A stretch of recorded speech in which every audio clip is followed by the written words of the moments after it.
बघूया पुढची बातमी। राज ठाकरे यांचा हिंदू जननायक यानंतर आता मराठी हृदय सम्राट असा उल्लेख करण्यात आलेला आहे। पुण्यामध्ये मनसे कार्यकर्त्यांकडून बॅनरबाजी करण्यात आलेली आहे। राज्यात मराठी हिंदी वाद सुरू असताना आता मराठी हृदय सम्राट अशा आशयाचे बॅनर पुण्यात लावण्यात आलेले आहेत। राज्यामध्ये मराठी सत्तेवरून मराठी भाषिक विरुद्ध हिंदी भाषिक असा एक वाद जो आहे तो मुंबईमध्ये पाहायला मिळतोय।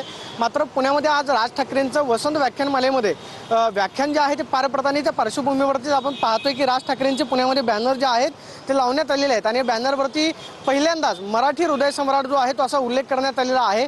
याआधी राज ठाकरेंच्या बॅनरवरती आपल्याला हिंदू जननायक अशा पद्धतीचा उल्लेख जो आहे तो पाहायला मिळायचा, मात्र आता थेट मराठी हृदय सम्राट अशी उपाधी जी आहे आपण पाहतो की बॅनरवरती या ठिकाणी लावण्यात आलेली आहे। राज ठाकरे कालपासून पुणे दौऱ्यावरती आहेत आणि आज वसंत व्याख्यानमालेमध्ये राज ठाकरेंचं व्याख्यान जे आहे ते सुद्धा पार पडते। आज थेट आपण पाहतो की बॅनरवरती राज ठाकरेंचा उल्लेख जो आहे तो मराठी हृदय सम्राट असा करण्यात आलेला आहे। आता इथून पुढचे बॅनर्सवरती कार्यक्रमाच्या ठिकाणी राज ठाकरेंचा मराठी हृदय सम्राट असाच उल्लेख पाहायला मिळेल का, हा खरं तर प्रश्न निर्माण झालेला आहे। कॅमेरा पर्सन अभिजित पिसेसोनी, प्रदीप कापसे, TV9 मराठी, पुणे।